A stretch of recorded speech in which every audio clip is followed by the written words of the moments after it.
Welcome back to Rise and Tell with Sheekha. I am Sheekha Singh, your host and author. I have got something special to share. My brand new book, Unburnable Ambition: How Overachievers Win Without Burning Out, is coming on Jan 5th, 2026. This book is for all of us who dream big but refuse to let burnout be the price.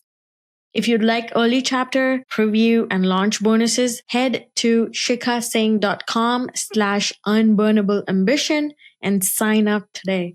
Now let's dive into today's episode. Our guest for today has been an author of 3 books, and his third book just recently came out. Our guest for today is Ryan Gottfredson. He's a PhD and is a cutting-edge leadership development author, researcher, and a consultant. He loves giving ideas and actionable tips, especially that revolve around number 3. Whenever I asked him a question, he gave 3 strategies, 3 levels, 3 tips. And the conversation revolved around developing a stronger mindset and changing from one level to the other. Ryan also talked about his new book, Becoming Better. Ryan has been Wall Street Journal and USA Today bestselling author, and his 2 previous books are Success Mindsets and The Elevated Leader. He's also a leadership professor at the College of Business and Economics at California State University, Fullerton. He helps organizations and people vertically develop their leaders primarily through a focus on mindsets. In a world that obsessed about hustle and doing more and upgrading knowledge, skills, and talent, Ryan gave us a different perspective and spoke about being. He spoke about how can we elevate, how can we become better leaders by focusing on the being aspect of the graph and not the doing. So let's not waste any time and let's get started. So there you go, everybody. Today we have with us Ryan Gottfredson. Welcome to our show, Ryan. It's a pleasure to have you on our show. Hey, thanks for creating such an awesome show to be on. This is great. Thank you so much. First of all, I have to congratulate on your book. Congratulations. Thank you. Yeah, new book is out. The book is titled Becoming Better, The Groundbreaking Science of Personal Transformation. And yeah, I'm sure we'll get into it as we go along. It is my favorite topic. So let's just dive right in. Ryan, what's the most favorite part in that book? Your most favorite part? Yeah, favorite part about the book, man, that's like asking your favorite thing about your child or something like that. Like there's so much to love about it. But here's what I love about what I feel like the impact of the book can be. And that the impact of the book is to help people awaken to themselves and awaken to a novel or new developmental strategy that could be transformational. And so I love the content in the book, and surely I'm biased, but I love the impact that it's having on readers so far. And that's been the coolest thing really to be a part of. And that's why I think as an author, we write books is to have an impact. So it's been fun to, now that it's out in the world for, a couple months now, that it's having that impact. Awesome. Okay, so my first topic, Ryan, and my first question is going to be around high achievers. And I know you've done a lot of research and you have the qualification to back that up and a lot of science. So tell us, why are high achievers sometimes caught up in that process of just doing things? But I know you have a different way of putting it across. So I'll let you explain that. Tell us, what are the common things that high achievers end up doing that hurt them and their career? Yeah, so it's helpful for us to understand kind of where high achievers are at. I think it's helpful to understand a framework that is core to my book. And in this framework, I want you to kind of picture on the x-axis, I want you to picture what's called our doing side. And then I want you to think about the y-axis as being our being side. Okay. And I think it's helpful to recognize that we have these two different sides of ourselves.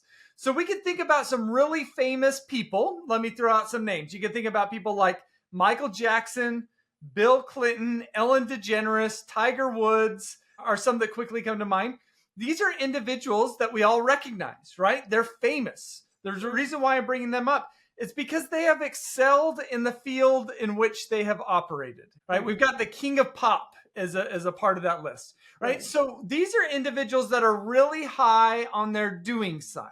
Right. But part of the reason why I selected these individuals is because while we all know who they are and they're all rather talented people, we also would understand that there's some controversy surrounding these individuals. And the controversy that surrounds these individuals is not connected to their talent, knowledge, or skills. It's not connected to their doing side. It's connected to their being side.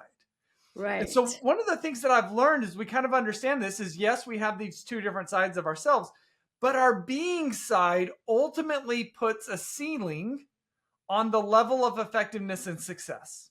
Okay. And here's the other thing to kind of consider with this is when you think about all of our development efforts, our education systems, our athletic programs, our organizational development efforts, they almost all focus on our doing side. And one of the takeaways from this is kind of this idea of, okay, if I want to get better, if I want to do more, I've got to push, I've got to go, I've got to go. Right. And that's an emphasis on our doing side. And so I think a lot of us get stuck there, not because it's bad, but what I've found is that it's only incrementally helpful. And if we truly want to become better, particularly in a transformational way, it's really not about our doing side. It's about the being side. Does that make sense? It does, it does. It is pretty interesting when you put it that way. I never thought of it because our culture is famous for the hustle culture. And there's so many people who keep forcing us to do more, to be more.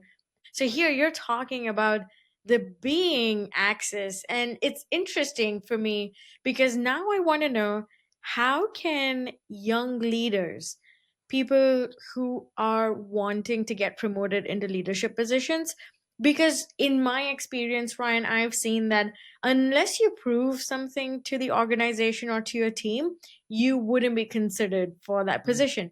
So Yes. tell me, how does being come into action in regards with leadership positions? Yeah, you're spot on. So, why do people get promoted into leadership roles, right? And you kind of are getting into this. Largely, people in organizations get promoted because of their doing side talent and abilities, right? We generally promote the people who can do the most and do the best. But just because you are successful as an individual contributor and you can get stuff done doesn't mean you're going to be an effective leader.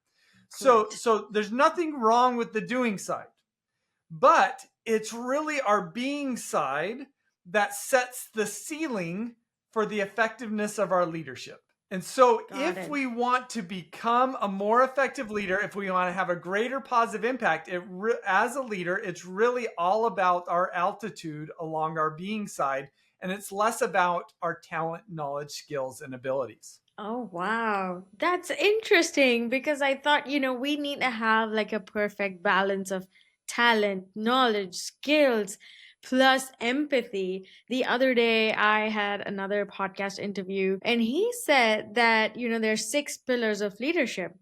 And one of them was humor, and one of them was empathy.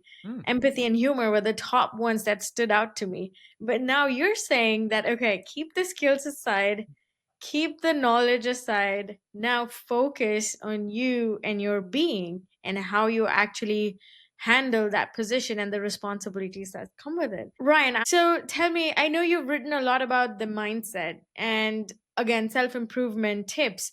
Where does mindset come into picture, and how can someone leverage or change the way they think or change their mindset in order to become equal both on the doing and on the being side of the scale? Yeah, great question. So, our mindsets are really not connected to our doing side. They are one of the focal things that we focus on to elevate along our being side. And so let me define our being side. Right. So we've defined our doing side, which is our talent, knowledge, skills, and abilities.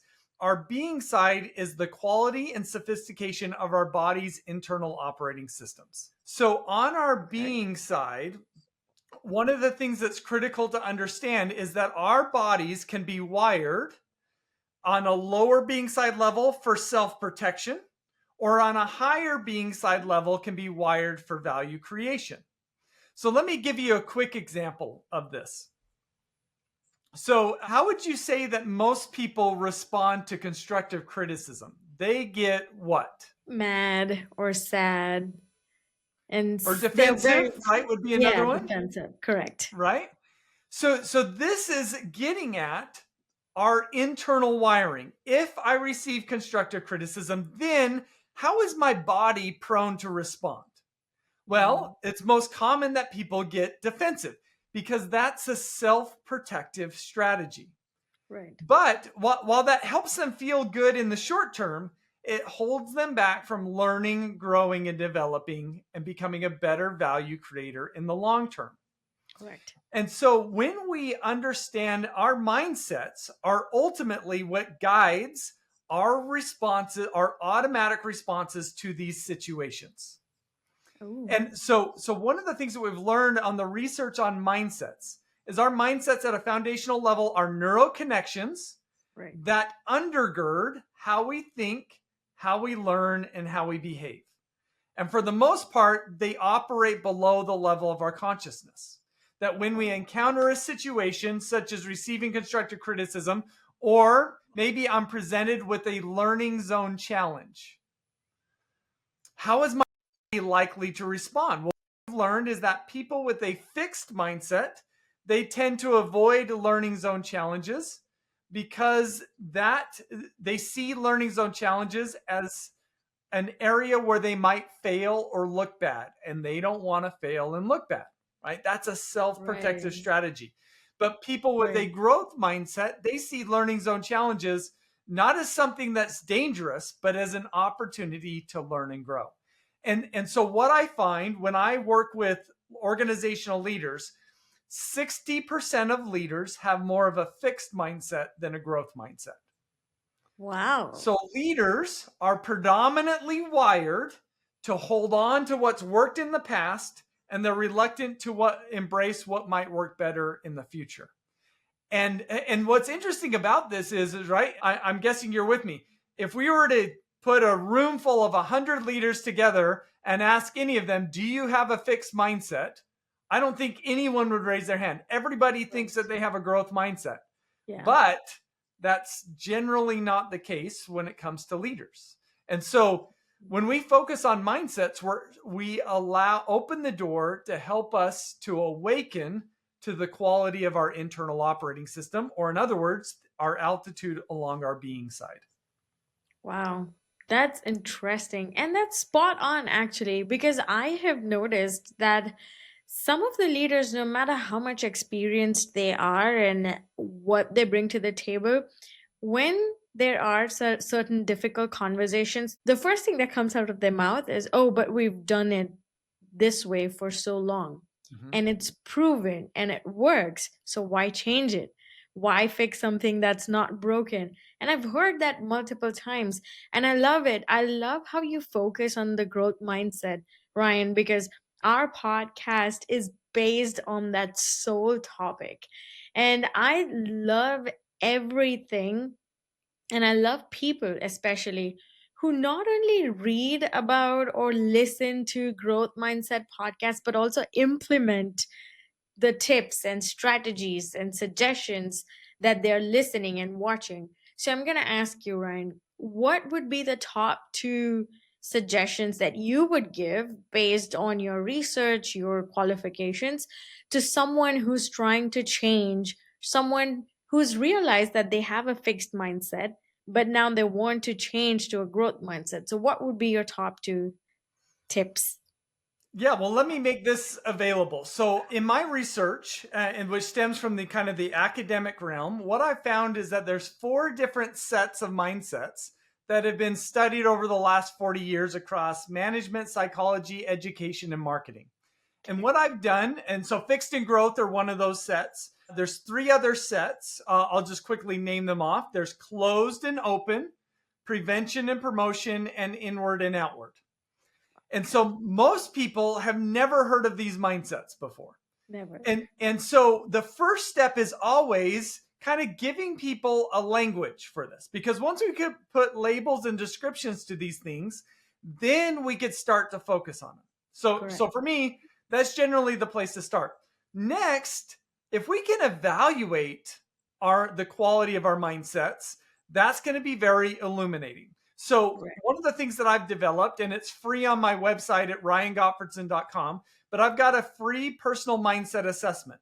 So Okay. if you go there, you take this assessment, you'll get a report that identifies the quality of your mindsets across these four different continuums relative to over 50,000 other people who have taken this assessment. And Wow. so what I found, one of the things you'll find interesting is we've got these four different sets of mindsets. I've had 50,000 people who have taken this assessment. Only 2.5% are in the top quartile for all four sets of mindsets. So what that says is that, and I'll include myself in this, is most of us, even me, has some work to do on our mindsets. That Correct. all of us, almost all of us, have some self-protective wiring, which just indicates we've got a lower being side altitude. And so Mm. if we can awaken to our current altitude and current quality of our mindsets, get a sense of what a more elevated mindset would be, Right. then we could start to do the work of elevating along our being side. Wow. That's interesting. That just totally changes the entire perspective when you plug in the data and the numbers in it. That's fun because all of us like to say, oh yeah, I'm learning, I'm developed, I'm not what I was last year, and I've changed my approach to certain things. But I think that's where these assessments come into handy. It's an amazing checkpoint for each one of us at some stage or the other where you're like, okay, time to go figure out if you've actually changed or not, and time to figure out how much growth that you have to do. And I like to think of us and our journey as something that's always in progress, Mhm. especially if you're learning, because every day I feel there's no age for learning. Plus, if you're not learning, you're not growing. But I'm intrigued now. I want to go take that assessment. Yes, I go will. take it. And Yeah, if it's okay, let me share a part of my own personal journey to maybe kind of sure. bring this to life. So I've heard a saying that I love, and the saying goes, how we are wired to survive our childhood is not the same wiring that we need to thrive as adults, as employees, as leaders, as parents, as spouses, etc. And one of the ways that this has played out for me is you need to know a little bit about my family context. So Okay. my dad, during the first half of his career, he was an entrepreneur. Okay. And in the early 1980s, about the time when I was born, his business went under during the economic downturn of the early 80s. And that was, I think, rather demoralizing for my dad. Right. And Right. so what my dad did is he was an engineer. He took a stable civic job. And I grew up having my dad essentially preach to me, you should never be an entrepreneur because it will put your family at risk, Right. and don't ever take on debt. Debt will hold you back. So this was a part of my mindset. And what I've come to learn is it actually is a part of a what's called a prevention mindset. When we become more focused on avoiding problems than we Right. are on reaching goals. And Right. so this was my mindset coming into adulthood, is I had a prevention mindset. And in fact, if I'm being honest with you, I think I became a professor because of my prevention mindset. Because I Mm. had different opportunities, and I think I chose professor because it was the safest route. I mean, Right. there's tenure associated with being a Right. professor. Right. And so I didn't have to be an entrepreneur, and I didn't have to take on any debt. Right. So this was my mindset at play. But fast forward, as I'm a professor, I'm starting to realize I'm not sure I'm going to be thrilled about my career journey, essentially teaching the same classes for the next 30 years. Yeah. Right. And so I actually, I at that time, I took a leave of absence from my university. I became a consultant at Gallup. And when I got done with that, I came back to the university and I started to do research on mindsets. Wow. And what I learned is that I had this prevention mindset. And you see, I thought my prevention mindset was good because I could justify it. Because if I didn't become an entrepreneur and if I didn't take on debt, there's some that keeps me safe. Correct. But what I learned is that what was holding me back from reaching any goals or aspirations that I had. And so I started to work on developing more of a promotion mindset. And once I shifted my mindset, I started to think differently.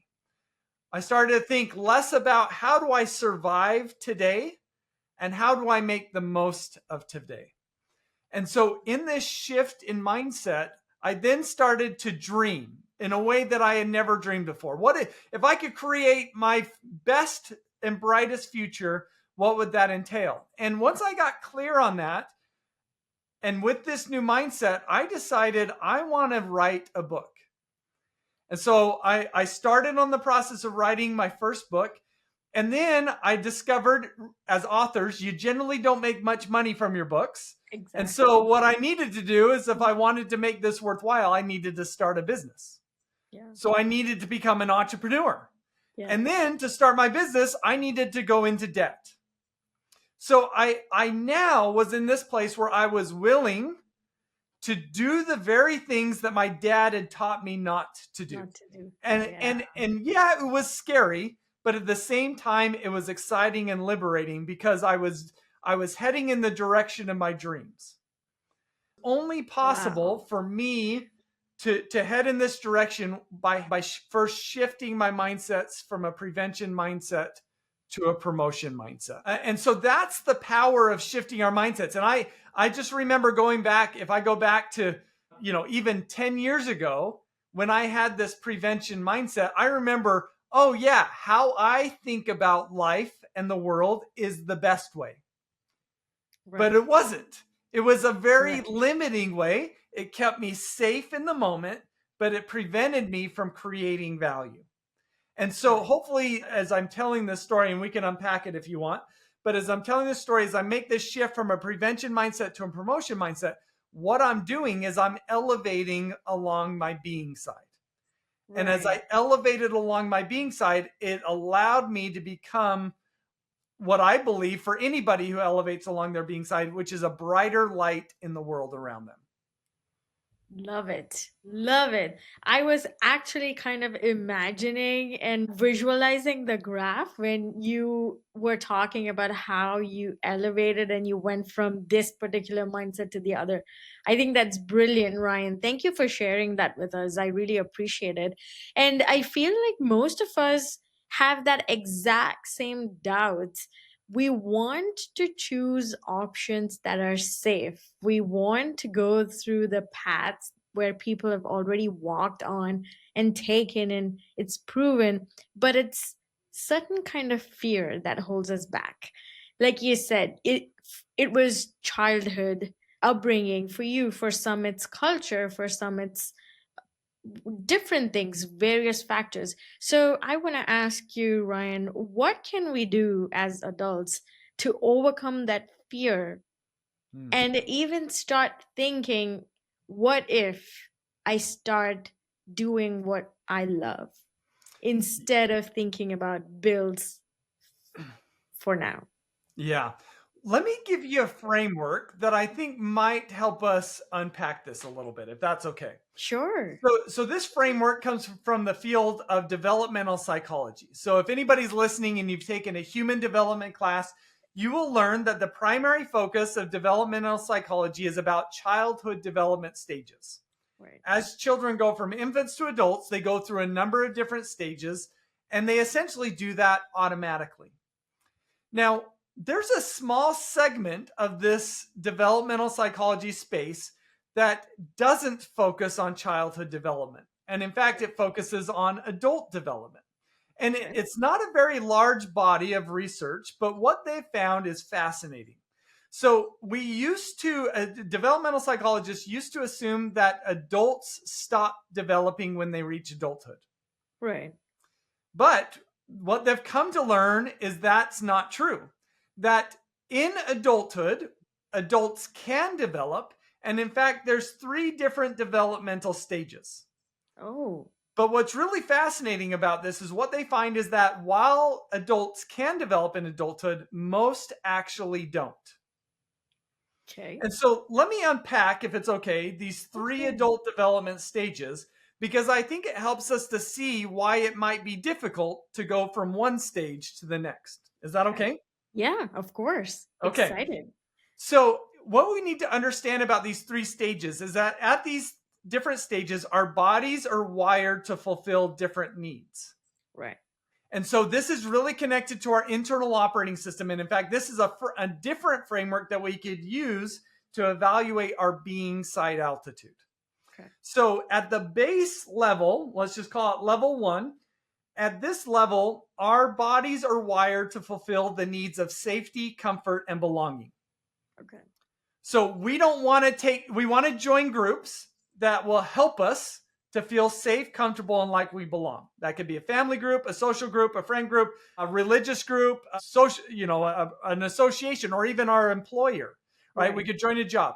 And when we're in this level, we don't say, I want to take charge. What we say is, I don't want to take charge. You just tell me what to do and I will do it, provided you keep me safe, comfortable, and feeling like I belong. Right. And what research has found is that 64% of adults operate here. So most don't get beyond this level. Okay. But does that level make sense before I go to the next level? It does. It does. Yep. It Okay. does. Yeah. So the second level here, you're going to see a significant shift in our needs. At this level, we're no longer focused on being safe, comfortable, or feeling like we belong. We're focused on standing out, advancing, and getting ahead. Okay. And so now we're willing to be unsafe, uncomfortable, and not belong in order to stand out, advance, and get ahead. So this was me when I wrote my first book. I was now moving away from safety, comfort, and belonging to writing a book where my goal was to hit the Wall Street Journal and USA Today bestseller lists, right? Why? So I could stand out, advance, and get ahead. Correct. So this is actually, 35% of adults get to this level. And this is where 85% of leaders operate, is this level. Okay. So that's the second level. Does that make sense to you? Yes. Perfect. Okay. The third level, again, we're going to see a radical shift in our needs. So at level 1, we want to stand in. At level 2, we want to stand out. At level 3, we don't care about standing in and we don't care about standing out. We care about contributing, adding value, and lifting others.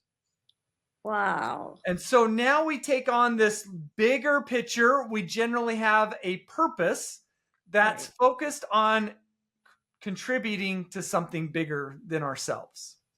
Wow. And so these are the 3 levels. Only 1% of adults get to this top level and 8% of leaders get to that level. Wow. But hopefully, let me draw a couple of connections. I'll let you ask some questions. So one connection is, from this, we can now see this continuum from being wired for self-protection at the bottom to being wired for value creation at the top. And to get back to your question is, in order to go from one level to the other, it requires that we change and alter our needs and our values. And that is inherently scary. It is. Yeah. Right? So there's a reason why 64% of adults never develop in adulthood, is because they're afraid at some level, whether consciously or subconsciously, they're afraid to change their values. Yeah. But when we understand this framework, to me, it gives greater hope that I can develop, right? I don't think I'm where I want to be. I'm on that journey, and I don't know if I'll ever be done. But now that I know that framework, I could get a sense of where I'm at and where I want to go, and then what it's going to take to get there. Wow. That is outright inspiring, Ryan. I have to give you that. I think you've given me a next goal now. I love it. I love how you made it so easy to understand and it was so clear of how we choose to either stay at one level or move forward and advance to the next level. I love it. And I actually want to know, what are your goals to get to that first the third The level? third level. Yeah. Well, so I don't think so. Here's what I know is we don't spend 100% of our time in any of these levels. We can kind of Yeah. shift and adjust Yeah. depending upon our circumstances. But I do believe we have a center of gravity, meaning that's kind of our home base where we gravitate to, particularly under pressure and stress. And so I think when we understand this notion of center of gravity, it gets me to think, how do I spend a greater percentage of my time at that third level? Mm. Now, so I think that I'm going to call them three different strategies to get there. So I'm going to talk about surface level strategies, deeper level strategies, and deepest level strategies. And I've had experience with all of these. So let me start with the surface level. When we are working on upgrading our internal operating system, inherently what we're trying to do is better regulate and upgrade our body's nervous system. So some surface level or starter level strategies are to do things like meditation, yoga, journaling, even cold plunging are types of activities that if we engage in them on a regular basis, it helps us better regulate our body's nervous system. Right. Does that make sense? It does. Definitely. Okay. Yep. So that's the surface level strategies. The deeper level strategies are when we start to focus on our mindsets or the innate programming of our internal operating system. And so that's where we could get in, as we talked about earlier, some of these if-then statements. If I receive constructive criticism, then how is my body wired to respond? Or if I get cut off on the freeway, then how is my body wired to respond? And so at that deeper level, we can investigate specific programming embedded in our internal operating system and make adjustments where needed. So that's the deeper level. Does that make sense? Yeah. Perfect. So I that was come from me. a computer background, so that kind of makes sense to me because of the if then statements and the operating system. So yes. Yeah, good. So this was me as I shifted from prevention to promotion. I learned that I had some programming patterns that were related to entrepreneurship and debt, and I changed those patterns. And then as my journey went on, I stepped into the deepest level strategies. Ooh. So one of the things that I've learned is that there's a couple of things that hold us back in our being side altitude or even draw us downward. And those things are trauma and neurodivergency. So one of the things that we've learned is that the more trauma somebody experiences, the more wired their body becomes for self-protection. And what I've also learned is different neurodivergencies like ADHD, which is among the most common, are literally wiring challenges that causes one to be more self-protective as opposed to value creating.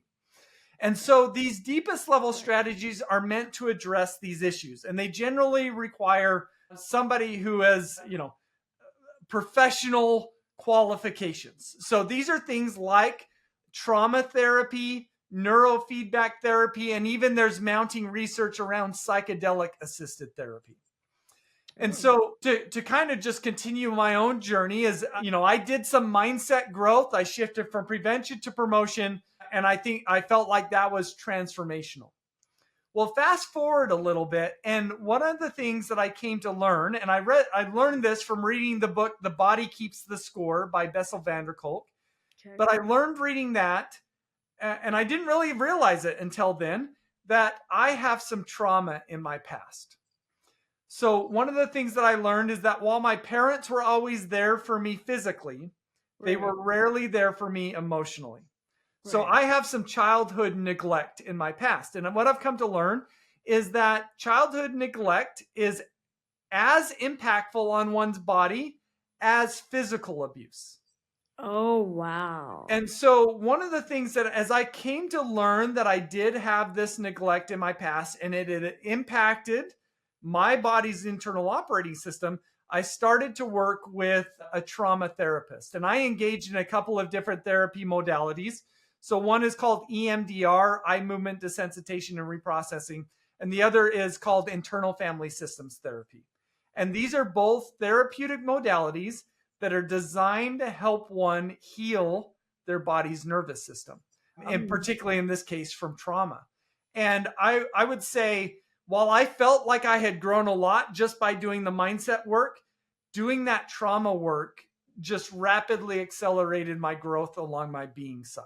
And so for some of us that have some trauma in our past or maybe some neurodivergencies, we might need to get down to this deepest level to truly upgrade along our being side. So I went over those pretty quickly, those 3 levels: surface level, deeper level, deepest level. I love it. I love that, Ryan, because I feel like so many of us are hesitant to unpack that hidden secrets and the hidden trauma inside us that Yeah. we would rather rot ourselves in front of television or just doom scrolling than going there. And you said the right thing. You said when you were on that transformative journey, this was completely different and this was at another level. So I feel like you have to get that high from going up another stage to then be ready to face whatever's at the next level and to really upgrade.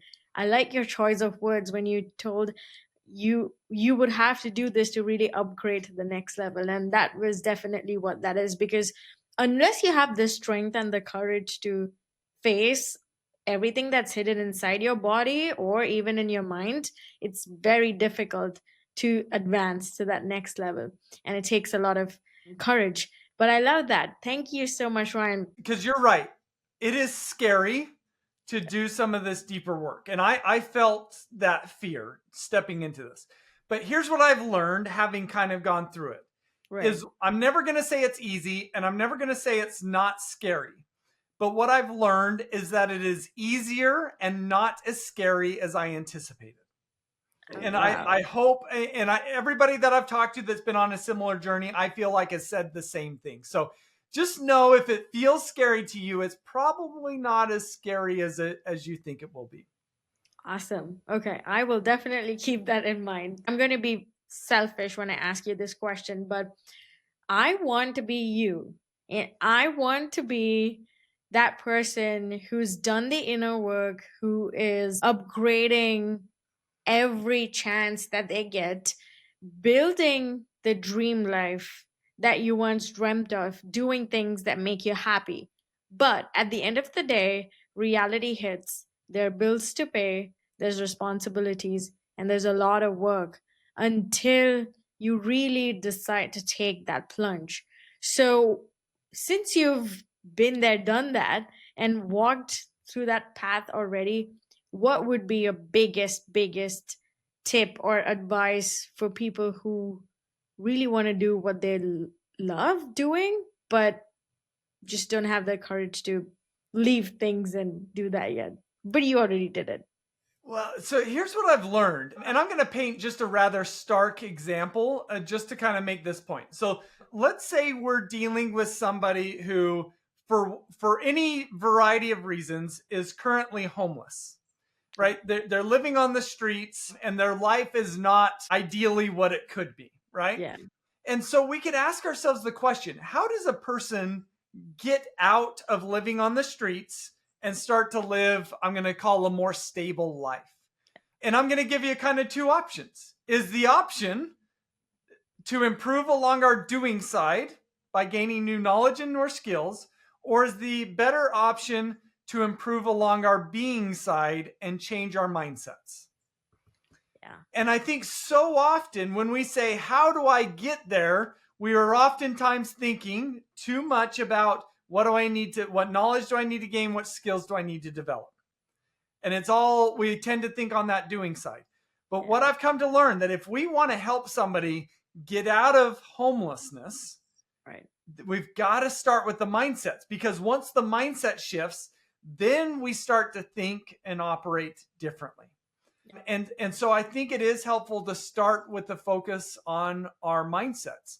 And so I hope that my books, and particularly my new book, Becoming Better, will be a great resource to help people engage in that journey. I've got the personal assessment that I mentioned on my website. And then one of the things that I do is I do individual coaching to help people do these mindset upgrades. Because here's what I've learned. It is not easy to awaken to and have the courage to do mindset work on our own. But if we can have a partner, it makes it so much more doable. And whether that partner is a coach, somebody like myself, or even a therapist, for example, I generally think if we want to do this work, we will dramatically accelerate the process by having a partner guide us in that journey. And so that doesn't need to be where you start, but if we want to be serious about it, what I've just come to learn is you really need a partner in that journey. I agree. I 100% agree. I think I've interviewed at least 25 people till now, all amazing leaders, speakers. They've done great in their respective areas. And that's one common theme that everybody has. Get a mentor or get a coach, hire a coach, or find someone who you can share things, ask them for ideas, suggestions, and get the feedback and actually use that feedback to become better. So I completely agree. So thank you so much, Ryan. Another way of phrasing that is, don't be focused on the fruits, be focused on the roots, right? Focus on the drivers of the outcomes that we want to create, not on the outcomes themselves. Because what I've learned, I'm not a great gardener myself, but what I do know about gardening is I can't force a tree to grow or it to bear fruit, but I could create the right conditions for that to occur. And I think ultimately that's what we've got to do for ourselves. We've got to create the right conditions for us to thrive. And if we're worried about the fruit, that's the money, that's the short-term needs. And I'm not saying those aren't important, but if we focus on that, I don't think we'll reach our potential. Correct. Agreed. 100%. Thank you, Ryan. I want to know, which book did you enjoy writing the most out of all three, and Man, why? each book is such a journey, and you learn so much through the process. I would say I'm the most proud of my new book. And I think it's because I articulate the concepts in the book more effectively than I had in previous books. And so I'm really proud of that. But I will say there's something about writing, and maybe you can relate to this. There's something about writing your first book that it's like it's a new journey, and it's an uncharted journey, and so it feels exciting and thrilling because you've never walked down that path before. And so I would say just walking down that path was a ton of fun. Not to say that the other books weren't fun, but it's kind of like, oh, I've done this before. Whereas, it's moving out into uncharted territory. So I love that about the first book.